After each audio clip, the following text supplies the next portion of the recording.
This is Queen City News Plus Live, coming to you live from the Blue Room here on a Thursday at Queen City News. I'm Derek Dellinger alongside anchor Morgan Francis, meteorologist Andrew Bryman, and producer-director and Emmy Rising Star Austin McCullum. Make sure you crown him, Derek. Crown him.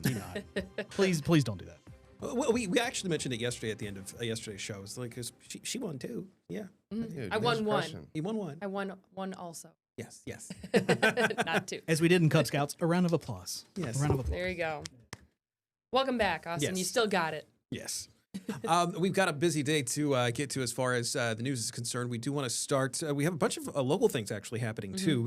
Not necessarily all great, but we do want to start in Iran today, where there's been a buildup of U.S. military presence, but also some presence of the Iran's military, basically in the Strait of Hormuz. That's basically the main get to basically for the Persian Gulf. There's been some action happening out there, and a lot of this has kind of been ramping up as some talks are going on about Iran's nuclear program, which is kind of at the center of all this. Yeah, the U.S. wants it dismantled, essentially. I mean, the U.S. the military is continuing a significant buildup of air and naval assets in the Middle East. While these talks happening, they are happening today in Geneva, Switzerland, between the two. And, basically, the U.S. has kind of had military units deployed, but they've also had their orders extended. So it's just a sign that the U.S. is kind of, changing their position, I guess, a little bit while these talks are ongoing. Yes, in that area of the world, that Strait of Hormuz, which is basically, again, the entrance point to the Persian Gulf, that handles about 20% of the world's oil, and which basically means it's a big economic driver in that region, and any blockade or anything that might cut off any of that can have effect on oil prices, gas prices, things of that nature. We know these talks are happening in Geneva right now as far as between Iran and the United States in an effort to kind of work out a deal as what exactly is going on with their nuclear program. And the U.S. basically wants to tamp down on the nuclear program. Iran wants their nuclear program to develop more, at least their claims is to be able to use nuclear power a little bit more. But there have been no major developments as of yet. However, Iran's foreign minister has made a point of saying that he is optimistic, at least about a deal. Well, and keep in mind, right now they have kind of a weakened regime politically and economically with everything that's been going on there with all of the protests. Trump has said that he's going to, basically clamp down and was prepared to order an attack if the government continued to kill protesters. And on the flip side, Iran doesn't really trust the U.S. because they essentially backed out of a 2015 nuclear deal with the U.S. and the EU. They promised some relief on sanctions and then kind of reimposed them. So Iran is not convinced necessarily that a deal, if it is struck, that it will be honored. Yes. We'll be keeping you up to date on this. We'll have the latest coming up on Queen City News at 4 here on Queen City News Plus. Let's get to some of the local news happening right now and some really tragic events happening in Rock Hill. It was a shooting that happened Tuesday night on Frank Street. Police there said they found 2 men with gunshots as well as a 4-year-old that had also been shot. Now, one of those men has died. That 4-year-old also died. Apparently, this stemmed from a fight. Some sort of a fight inside the house. Shots were fired, and then that resulted in some sort of an altercation continuing outside the house when more shots were fired. The 4-year-old tragically was shot and killed. The 19-year-old man shot and killed. The man who was arrested and charged in all this is 34-year-old Cedric Creighton. He was also shot and is in the hospital.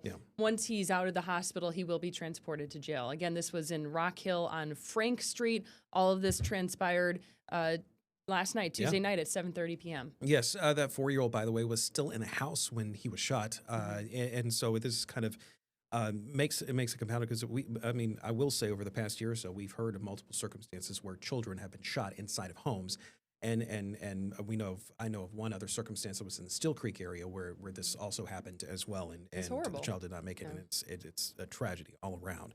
Other story to tell you about, this one out of Birkdale Village in Huntersville. Do you might remember this video? A bit of a team takeover that happened there over the weekend. This posted on TikTok, by the way. It led to changes that gathering, that teen takeover, as it were, has led to some changes at Brookdale Village. Right. And so this happened Valentine's Day weekend. Was it actually on Valentine's Day? I think it might have been. Yes. So imagine people are out enjoying their date night and they look outside of the restaurant to see all of that going down. Kids were climbing on top of cars and kind of taking over the streets there. Now Brookdale Village is going to impose a new curfew to 6 p.m. So no juveniles are allowed to be there after 6 p.m. So the previous rules for visitors was under the age of 17, they had to be accompanied by a legal guardian after 8 p.m. Under 21, they had to be basically gone, not permitted to stay there after 10 p.m. And then juvenile groups of 4+ would be dispersed. Obviously, that didn't happen in this situation, or at least it got out of control before they were able to disperse the crowd. But can you imagine being caught in the middle of all of that? That would have been something, especially if you were trying to get out, especially if you're trying to go about your life, and that is something that I will say, having done stories with people in Brookdale Village and some of how people are in regards to like the homes that are directly behind some of the shopping area there. I will say, and this is really the nicest way to say this, people there are very territorial about that area, and they want that peace and quiet because they live there. And when any of that is disturbed, we hear about it because I mean, we get the calls into the newsroom quite often about what's happening in Brookdale Village as far as some of the concerns surrounding even development there. And it's a really cool spot too, because you have kind of that mix of residential combined with the shopping element around Christmas. A lot of people are there going Christmas shopping, and then some really nice restaurants too. So it is such a great area that I think Brookdale Village, they're not going to stand for any of this activity, clearly, as they impose that new curfew. Yeah, Huntersville Police, by the way, they are going to be doing some heightened enforcement in the area, but Huntersville Police has made a point of saying that Brookdale Village is private property, and Brookdale Village does have his security, but the security will be working in tandem with Huntersville Police to make sure everything stays in line. I want to get out to Rhode Island, where there was a shooting on an ice rink there. 2 people were shot and killed, and we're now learning more about who was behind this shooting and possibly a motive here. Yeah, this one is, I will say, rather complicated story, but this is at its heart believed to be more domestic related than anything else, because the person that was shot, their ex-wife and adult son, they were the ones killed in this shooting. There were several others that were injured. This was a mass shooting that happened at a youth hockey game there in Pawtucket, Rhode Island. Now, the motive behind this, apparently the ex-wife, there apparently had been a bad divorce here, but also there would be the shooter. There's been something highlighted about the shooter's gender identity. The shooter apparently identified as transgender, and noted that their wife, the ex-wife, at least in the circumstance, when they eventually divorced, apparently did not support that shooter in their journey. The shooter, by the way, did shoot themselves. Yes, so the shooter's 56-year-old Robert Dorgan died from what's believed to be a self-inflicted gunshot wound, even though people who were in the area grabbed Dorgan and held Dorgan down, and at some point was able to still grab a gun and use it. But the ex-wife initially wrote on the divorce filing as gender reassignment surgery, narcissistic and personality disorder traits as reasons for filing, but then crossed it out and wrote irreconcilable differences. So she was killed along with her son, Aiden. Her parents, Linda and Gerald, were injured, as well as a family friend, all of them still in critical condition. Yeah. Now, Dorgan, the shooter, identified themselves online a couple of times, and there have been some people that have been noting the social media, identified themselves as Roberta, and had noted that her wife didn't necessarily take the gender reassignment necessarily, or at least the gender identity journey here, all that way. Right, and also posted on X at one point that constant criticism of transgender people is, quote, why we go berserk. And then, of course, this happens. Just a tragic thing to unfold at a kid's hockey game where it's supposed to be having fun and just thinking about playing a fun sport, and then all of this transpires. Yes. Let's talk about Facebook for a second, because they are back in court. We've been telling you actually for the past several weeks or so about some of the these trials that have been going to be taking place out west. One's already started. I believe this one in California about social media addiction and the effects that it can have on the lives of people. Now, this one revolves around a 20-year-old who said that they essentially became addicted to social media, started having suicidal thoughts, depression. And this case actually involved several other social media companies, TikTok, Snapchat, as well as, let's see, it was Meta, which owns Google, Facebook and Instagram, and Google. Meta and Google are the only ones that are still in the lawsuit, by the way. The other two have settled. Yes. Yeah. And, go ahead. Oh, yeah. So the case is one of a few that's making their way through the courts right now. There's another one set to start in New Mexico next week. And this could actually set the stage for really a bunch of lawsuits regarding social media addiction. Yeah, and I think this is, I believe this is the first time that Zuckerberg is going to be in front of a jury. Yeah. This is a jury trial. And, the companies will argue that this 20-year-old woman turned to their platforms as a coping mechanism, as means of, escaping her mental health struggles. Her attorneys are going to argue that, no, the social media platforms exacerbated it, right? And that these platforms deliberately addicted and harmed children. And as you mentioned, this could impact how thousands of other lawsuits against social media companies could play out, and it could change, the way that we eventually interact with social media. Yeah. And I know we're seeing other countries that are taking action, before any of the lawsuits reach them, but in terms of limiting who is able to get on these platforms. Yeah. But in terms of us in the U.S., this is going to be interesting how this plays out. Yeah, Facebook, Instagram, Google, they're basically denying the claims, at least right now. And we should also mention, too, with as we've been covering social media and covering these trials, I mean, it's like these apps, these platforms, they work off algorithms. And if you are looking at something, if you are watching something, it's going to notice that, and it's going to give you more of that. And that and you have to be aware of what you see when you get out there.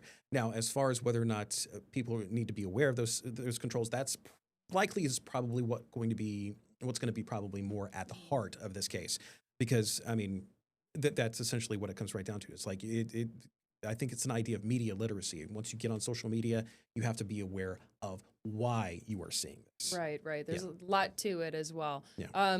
Probably something that's going to be on the algorithm this week is the weather. I mean, it has been absolutely impressive.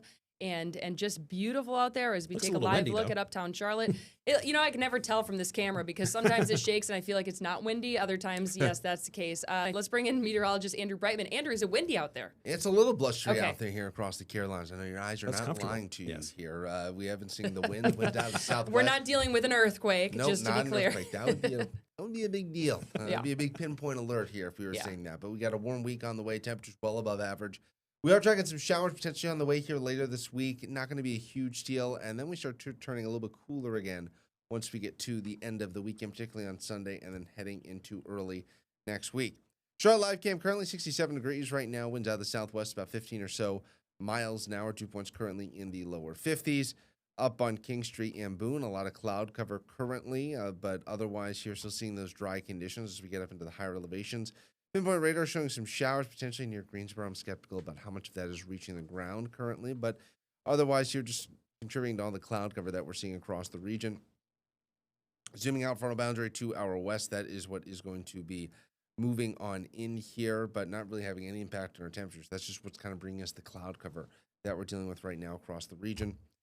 Temperatures currently 68 in Charlotte, 70 in Rockingham, 72 in Chirag, mid to upper 50s as we head up into the mountains. Over the next 12 hours, we'll see those temperatures dip here down to around the 60-degree mark. It's going to be a mild afternoon, mild evening here across the Carolinas.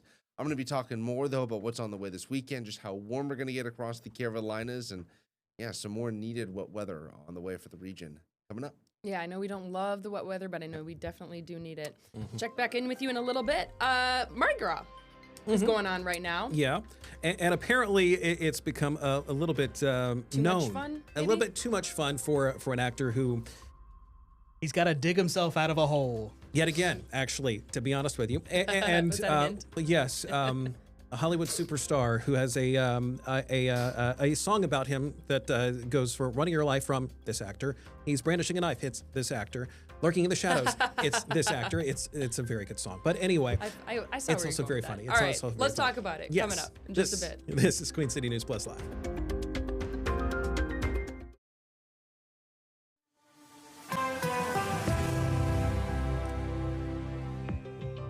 Welcome back to Queen City News Plus Live, 317 on your Wednesday. We take a live look at Independence Boulevard, where here in Charlotte, we have a pretty nice forecast coming our way. Meteorologist Andrew Brightman will detail that in just a few minutes. But first, we want to get to some scary, sad news out of California. Sad, and it's turning into a tragedy. This is wind up being the worst avalanche disaster in modern California history. Just in the past little bit, we just learned that 8 people are dead. 1 person still missing from an avalanche that happened up around Lake Tahoe area. It happened yesterday. 6 others have been found alive and rescued, but these were all a group of about 15 people that were part of a trek up in the Sierra Nevada mountains.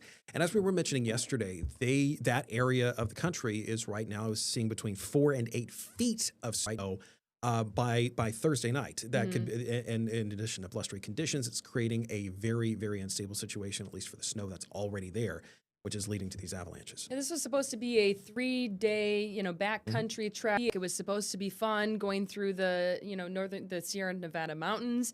And then obviously this monster storm came through and caused the avalanche. Sierra Avalanche Center, which I didn't know was a thing, really interesting. But they advised against travel in that area because of the high risk of an avalanche. Yeah. And then, of course, it happens. And there are also several Tahoe ski resorts that are either fully or partially closed because of just the continuing worsening weather conditions in the area.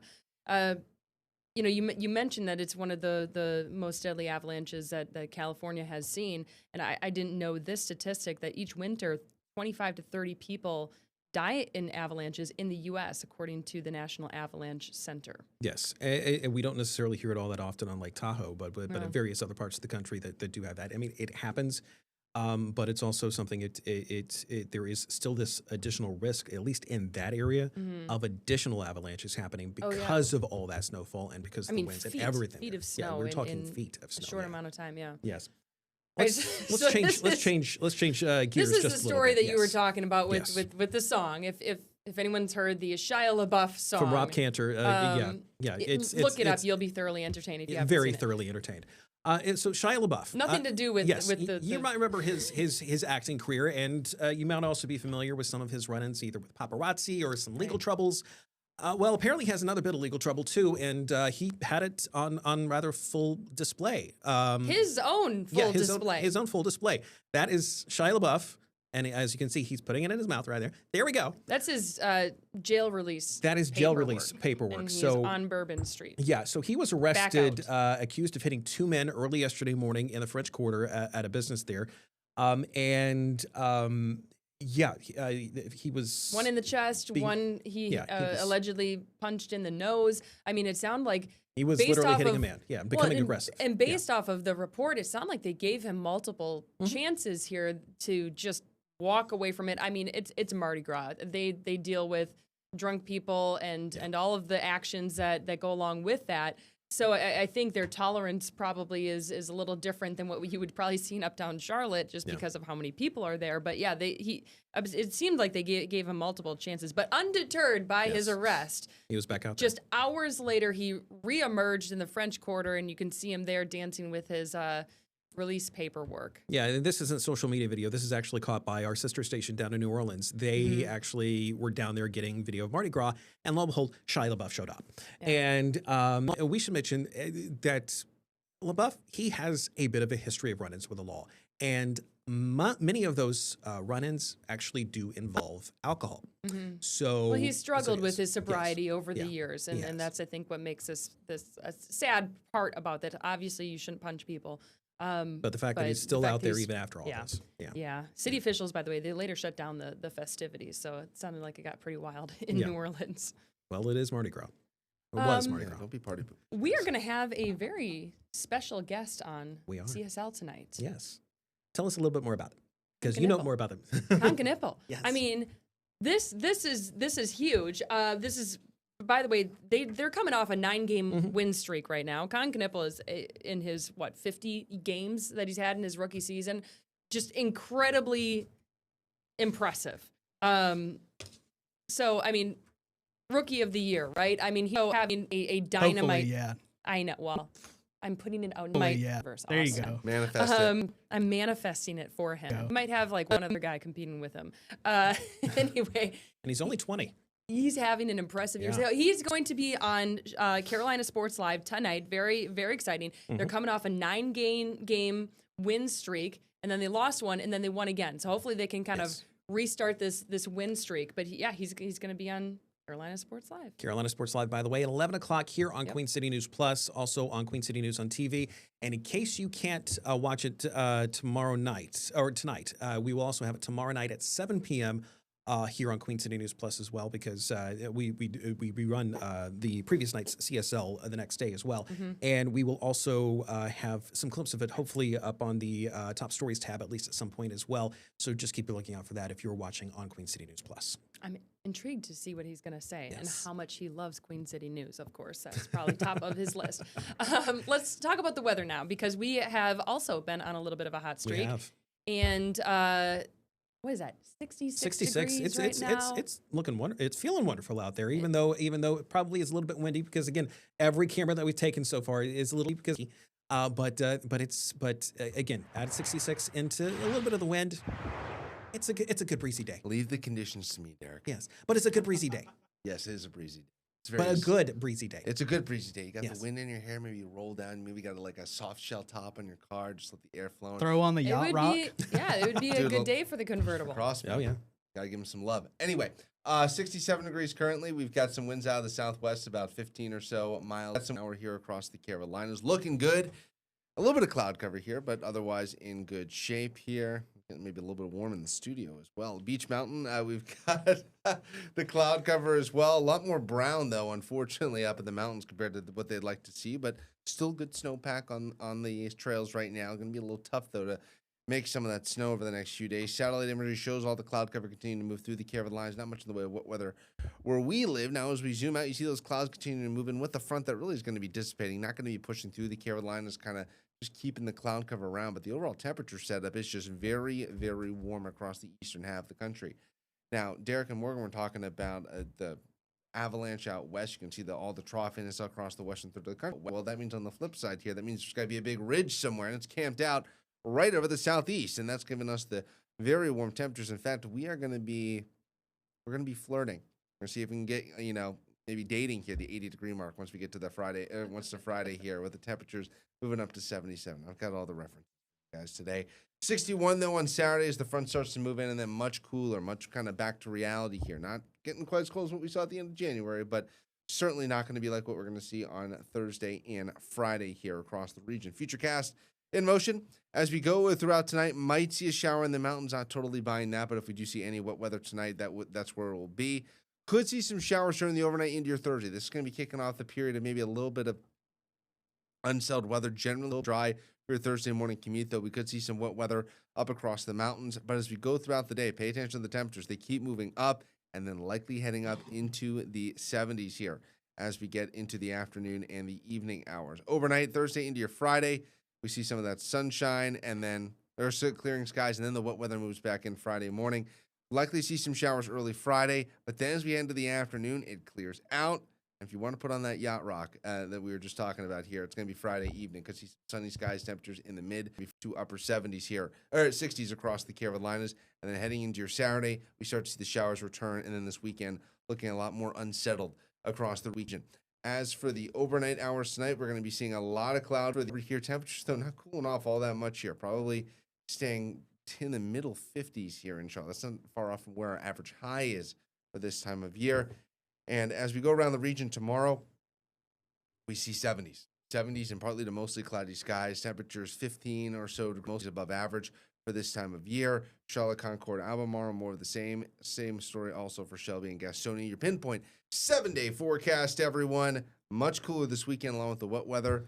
And then, kind of back to reality with some likely freezes Monday and Tuesday next week. So you said Friday we'll be flirting with the weather? Is that what you said? We'll be flirting with the 80-degree mark. I don't know. Flirting with the 80-degree mark. I don't know if the atmosphere can, have the courage to ask out 80, but we'll be close. and basically, you're saying that we do need to have the yacht rock, the Doobie Brothers, and everything like that ready? I mean, Friday afternoon, it's time to get that bump in. Okay? Okay. You know what I mean? Yeah. I wish I had a music bed to queue up here. that we were allowed to queue up. That you know was what? yacht rock. Yeah, we'll figure it out later. We'll plan for the future on that one. We got some really incredible video to show you out of Oregon, and A little too fast, like, too furious, wow. I think. It's a video that will make you go wow. Yes, it's gonna be up next. This is Queen City News Plus Live. Well, they say nothing good happens after midnight. No, that never does. And this next video happened around 3 a.m. And it shows a truck flying through the air and into a house. Ow. Yeah. Luckily missed the cars, but went right through that home. This was in Oregon. No one was hurt. Yes. But the truck apparently launched 100 feet after hitting a dirt mound at a construction site. Yeah, there are a bunch of Dukes of Hazzard jokes in some of the comments here. But anyway, that will do it for us for today. This is Queen City News Plus Live. See you tomorrow. Have a good rest of your day. Queen City News Plus. Just search Queen City News on your smart TV's app store.